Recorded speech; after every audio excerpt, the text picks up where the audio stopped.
Wishart.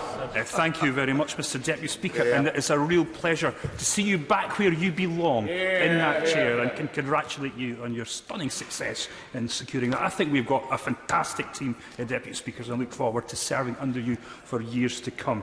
I wish I could say it was a pleasure and privilege to follow the right honourable gentleman, but it wasn't. I think I represent the almost extreme other side of the Brexit debate than he does. And I have to say that I usually say that it's good to speak in a third reading debate, but again, unfortunately, I cannot say that, Mr Speaker. This is something that the people of Scotland will very much regret and mourn. We're not leaving the European Union. We've been taking out the European Union against our national collective will. And believe me, Mr Deputy Speaker, that is something that will not stand. But I want to offer my congratulations to a whole series of speakers, as is conventional in third reading debates. I want to congratulate the Secretary of State, who has just departed, and his team on getting this bill through the House of Commons. He's the one Secretary of State who has actually been in tune with his Prime Minister, given a succession of other Secretary of States who didn't quite see eye to eye with the Prime Minister in the direction of travel that their Brexit was going. And I want to pay tribute to all the other opposition teams in getting this bill through the House, particularly my honourable friend from Central Ayrshire, who's just assumed her new role and who's led our debate with such distinction and such articulateness as she always does when it comes to the debates. But the people I think I want to congratulate more than anything else are the real winners of today, the hard Brexiteers and the Faragists. Their success has been total, brutal and absolute, because not only have they managed to secure the hard Brexit that they have for years craved, they have, with this bill, kept in place the bullseye, the gold standard of hard Brexits, the possibility of a no-deal departure from the European Union. Their anti-European obsession will be quenched today. Insatiable lifetime ambitions of wrenching this country out of the European Union will be realised. And, Mr Speaker, their victory is even more impressive because they started as a small, insignificant, cult-like fringe on the Conservative Party, and such is their tenacity and commitment to the cause that they've now gone mainstream. Just one generation ago, they were the BASTRs of John Major folklore. Now they run the country. Their commitment to the cause has been so absolute and determined, they're prepared to bring down their own Prime Ministers to get their way. And I give way to one of them, themselves, Mr Deputy Speaker. I give way to the honourable gentleman. I just thought it might be helpful if I could distinguish ourselves from what he describes as the Faragists, for a very simple reason. The UKIP party and now the Brexit party were never going to form a government. They could therefore never negotiate, nor could they legislate, and they couldn't deliver Brexit. They have now been reduced to dust by the decision that was taken by the British people, including in Labour Leave marginal constituencies, and it is the Conservative Party which has now come back into its own and is doing the right thing for the right reason in the national interest. Mr Deputy Speaker, I'm so grateful to the High Priest of hard Brexiteers. And the reason that the UKIP, the Faragists, whatever they are, and whatever incarnation we're on just now, have disappeared is because they've become the Conservative Party. Their whole agenda has been accepted and subsumed into the Conservative Party, where it's almost impossible to tell the modern Conservative Party apart from the UKIP and the Faragists of the past. I'll give it to my honourable friend. And their victory is so complete that on 43% their utter arrogance is such that they never need to go back and check with the people they're doing the right thing. In Scotland at 45% we demand a referendum, not to do what we want, but to ask the people if they want independence. Not for the Brexiteers. Oh no, 43% will do what we want. The arrogance is massive on that side.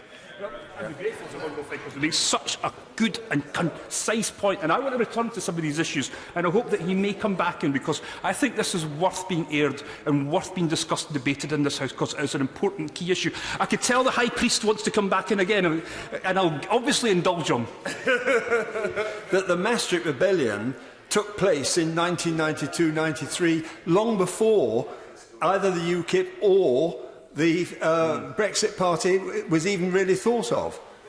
Mr Deputy Speaker, there's a fascinating journal and accounting book to be written about this, and I'm looking forward to the honourable member's memoirs about all this. But I want to come back and pay tribute to some of the other people who have won today, the great victors of this Brexit.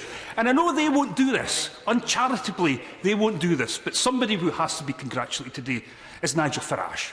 Surely Nigel Farage must be congratulated. It is his vision that is being realised today. Without Nigel Farage, there would have been no Brexit. Without the pressure that was put on the Conservative Party from whatever incarnation of this party that existed, there would be no hard Brexit that they're all celebrating today. Come on, Conservatives. Give the man a peerage, for goodness sake. He more than anybody else deserves it. And wouldn't it be comedy gold, a man that rails against unelected politicians to be given an unelected place in the legislature? Please do it, just for the comedy value. But we're not just passing a piece of legislation today, Mr Speaker. What we're actually doing is entering into a new age, a new epoch, the age of hard Brexitism. And everything that this House now does from this point on will be informed and directed by this new atmosphere, culture and direction of the United Kingdom. And I'm trying to think of an image or a poster boy for the new hard Brexit age. And the only thing that comes to my mind is the honourable member for Rayleigh in Wickford, in combat casuals, flying a Spitfire to the sound of hope and glory, heading straight to the ground because his aircraft has suffered engine failure. That is the image that comes to mind in the new Brexit age. And God help us as we go forward. Viciously right-wing, isolationist, and taking no account of the views of anywhere else round the whole of the world today. It is this new age of hard Brexit that we are now entering into. And I'm looking round for some of my other honourable friends on these benches just to see. And I think that obviously the honourable member for Shropshire was there. I'm looking for the Dark Lord of Brexit austerity, the newly knighted Dark Lord, and he's not in his place. And neither is the honourable member, right honourable member for Wokingham, who excited us such with the tales of English nationalism. None of them are here, but all of them have to be congratulated. They are now the mainstream of the Conservative Party. They so effectively manipulated what was a moderate centrist party into this party of Brexit extremists. What they did was boot out all the moderates. None of them are here again. There's no debate or discussion or any sort of contradiction about the views of hard Brexitism anymore, because they booted them all out. This is the new consensus, the new Conservative consensus. And I hope today the party in the Bulldog Club is generous and full of largesse, and I hope that they very much enjoy it. And I give way to the honourable gentleman. My honourable friend, the member for North Shropshire, spoke of the gloom and doom on the other side. And I think that the honourable gentleman put his fingers on it in his complaint about the hardness of this particular Brexit. What has been clear throughout the committee stage is the harking back of members opposite to a previous bill that didn't make it through this House in December of last year. And it didn't make it through this House because they voted against the programme, and they now feel the guilt for having delivered this very situation about which he complains, which we rather regard as the intervention of Providence. I'm very, very grateful to the honourable gentleman. And I know he's tempting me to speak about the Labour Party. That is just cruelty. That is just absolute utter cruelty. So I will resist in that opportunity to say a few words other than, for goodness sake, get your acts together, because you have to be in opposition. Not one of their backbenchers is standing to get taken in this debate today, which shows how humbled they have become in this whole debate. And I can say to the honourable gentleman, it's a bit rich blaming a useless Labour Party for sinking their their last Brexit deal. It was sunk by the hard Brexiteers. It was them that brought this down. They were prepared. They were prepared to sink their own Prime Minister and reject a deal because of their ultimate vision, objective and all-consuming obsession of the hardest of hard Brexits, which is what is being delivered today. Yes, of course. And on that point, isn't it ironic that the Conservatives are now saying you should have voted for our crap deal, and no luck, we've made the deal even crappier, so get it up you. Is that not sum it right up? My honourable friend has a very delicate use of phrase. But I have to say that nothing could be put more elegantly than that, and I think that that is well understood from this side of the House. And it could have been anything, this Brexit deal. It could have been a customs union. It could have been single market membership. It could have been Canada plus plus plus. It could have been Norway minus minus minus. But it was none of these. It was the hardest of hard Brexit because nothing else was good enough for them. And that is what is being passed today. One last thing, yeah. And not only that, their victory has been so total, it's been a victory over arithmetic. They know that their Brexit is heading for, or they should know, their Brexit is going to damage GDP and economic growth by 5 to 6%. And if they get a trade deal with every country in the world, they can only make up 1.4% of that. America is only going to get a 0.2%, a 30th of the damage they're going to do. To make up this, they're going to have to find 4 to 7 planets of people populated with people as rich as Americans today.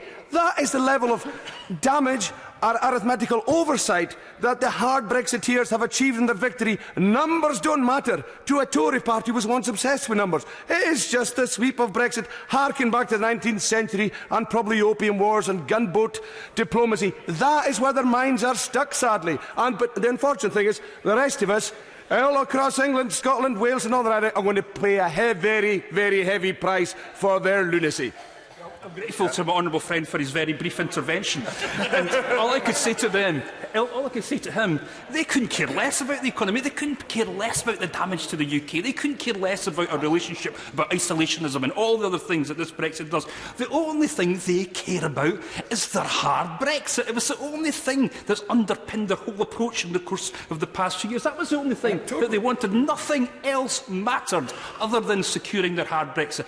So there will be huge celebrations down the Bulldog Club tonight, and I hope the champagne tastes good. Will we be celebrating in Scotland in the White Heather Club? I hear nobody bothering to ask me. Well, no, we won't. We most certainly will not be celebrating this bill passing today. They may have won their hard Brexit, but they most definitely have lost Scotland. Nothing could sum up the alienation from Scotland to the rest of the United Kingdom than the passing of this bill. This bill symbolises the very difference between Scotland and the rest of the UK. And I sometimes think this House just forgets Scotland's relationship with this Brexit disaster and chaos. Let me just gently remind them what happened. One MP was voted from Scotland with a mandate for an EU referendum. One MP from Scotland voted for the bill which allowed a referendum to take place throughout the United Kingdom. When Scotland was obliged to vote on an EU referendum that it wanted nothing to do with, we voted 62% to remain in Scotland. Now, you would have thought, given all that happened, that Scotland's voice would be accommodated, that it would be listened to, that somehow it would be taken account of. Not a bit of it. Every representation rejected. Everything to try and minimise a blow on a Scotland that wanted to stay in the European Union ignored out of hand before the ink was even dry.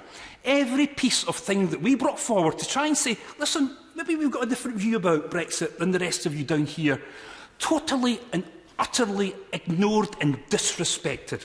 And that is why yesterday, when the Scottish Parliament were asked to agree to a legislative consent motion to allow them to progress and pursue this hard Brexit, the Scottish Parliament overwhelmingly said no.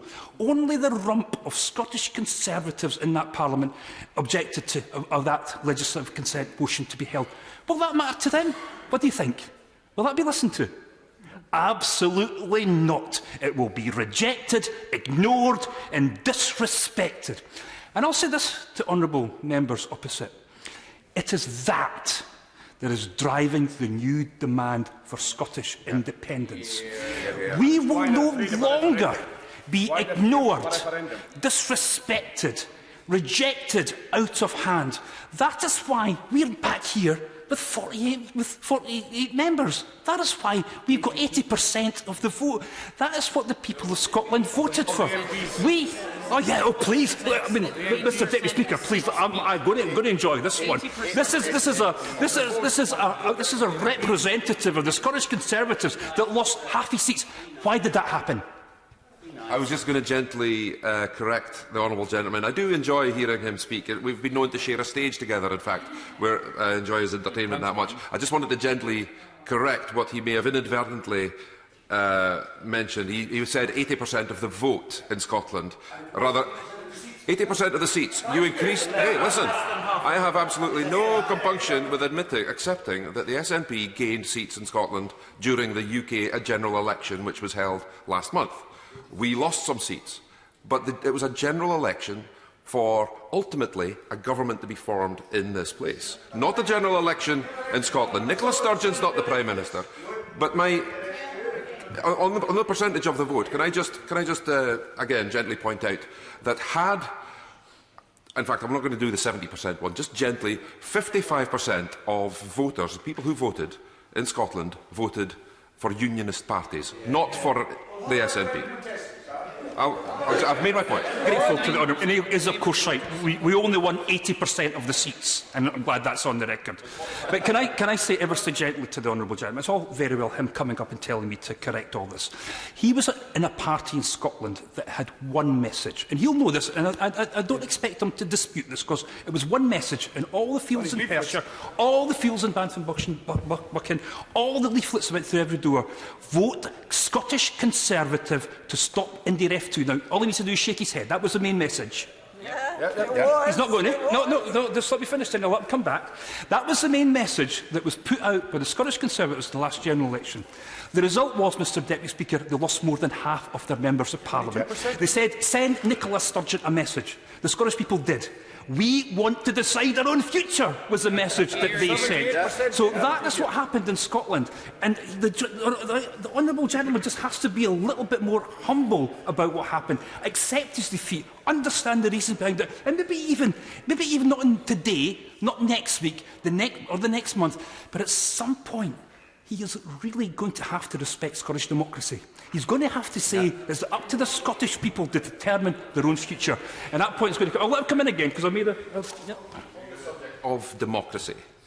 I would like to point out to the House, because it should be well known, the members opposite, members of the SNP, each and every individual member of the SNP, have two main jobs. One, to speak for your constituents, your respective constituents, of which you have you've won more seats, and to speak for your party.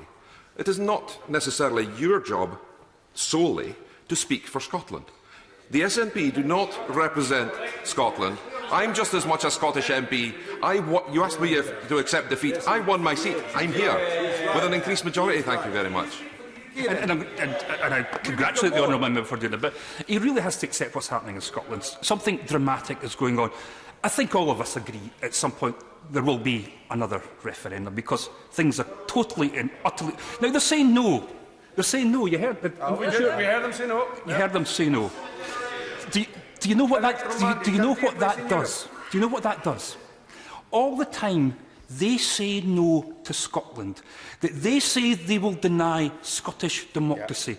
The only thing that's doing, and I say this as a word of caution to my honourable friends over there, all it does is drive support for Scottish independence. The more you say no to us, the more we will assert our right, and the idea of Scottish independence will continue to grow, and will overrun and consume them. My little bit of advice to honourable gentlemen, right honourable gentleman opposite, just get on with it.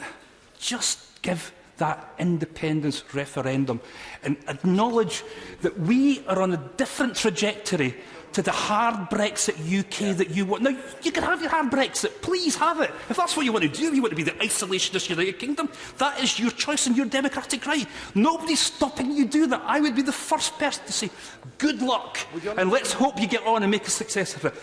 Do not hold my country back in that. Do not subsume my country into what you're trying to achieve. We do not want it, and we've told you that on several, if not numerous occasions. It's over.